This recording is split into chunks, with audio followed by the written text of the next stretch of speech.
And then we've got a couple more pages to go in this section, and then we'll take a break and we'll look at conditional probability. But let's first think about what happens when you have things that are called mutually exclusive events.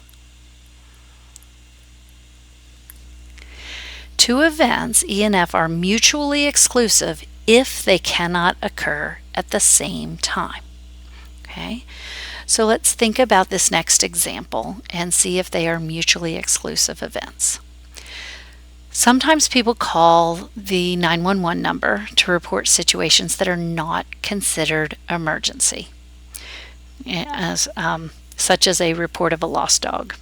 I heard on the radio a couple weeks ago, a guy called to 911 to try to get a ride from the police to Hooters. So I thought that was very interesting. I think that was in Florida. Anyway, so let's think about these two events. First, we have an event M that the next call to 911 is a medical emergency. That's what the event is. So that's what you want to happen, right? If you were a 911 operator, you don't want people calling 911 if it's not an emergency. Then the event N is going to be that the next call to 911 is not considered an emergency. Are these mutually exclusive events? Heck yeah, right? The idea is that with mutually exclusive events, they cannot occur at the same time. So when that phone rings, it cannot be considered a medical emergency and not considered a medical emergency at the same time. So these are mutually exclusive. So now we want to figure out maybe what some of the other probabilities are. Suppose we know that the probability that the next call is a medical emergency is 0.3, and the probability that the next call is not is 0.2. Let's make a hypothetical 1,000 table. So what we're going to do, remember, is we're going to assume that we're going to take 1,000 calls, and based on the probability, what would this table look like? So we're going to create a chart with the columns, or with the rows, will be a medical emergency and not a medical emergency.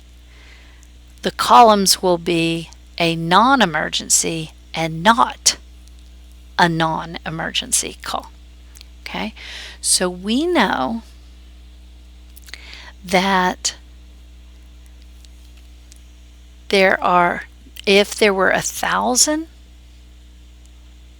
calls, then the medical emergency, there would be 300 of them because the probability is 0.3.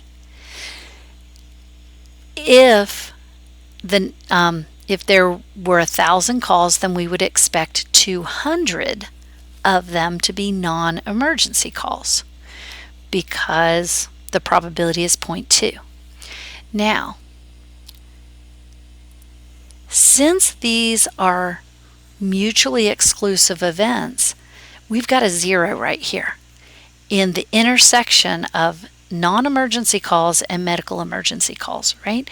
You cannot have calls that are medical emergencies and non-emergencies. Okay, so that means that 300 has to go here.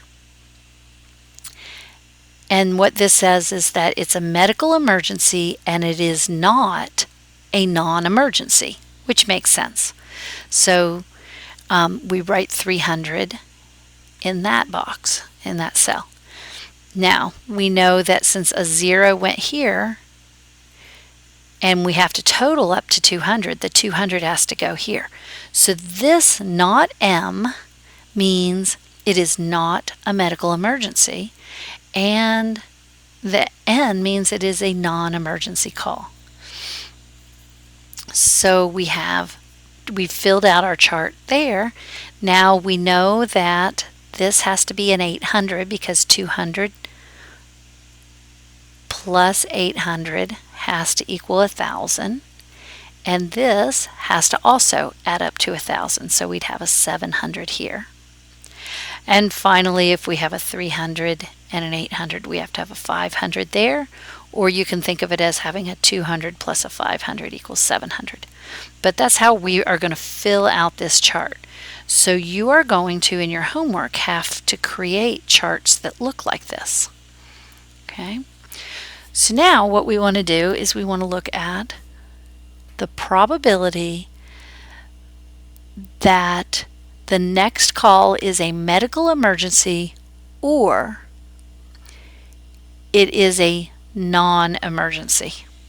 Okay. So if we look up, non-emergencies are right here.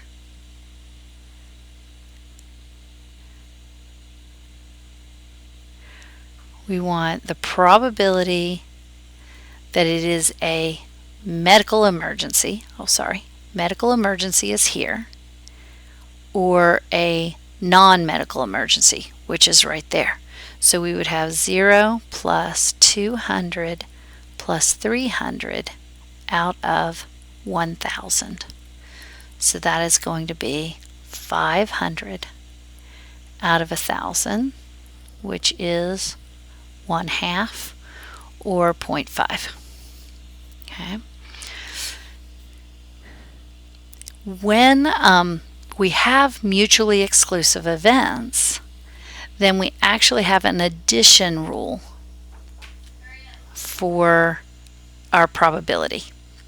And that says that if E and F are mutually exclusive events, then the probability of E intersect F is 0, which is what we saw right up here.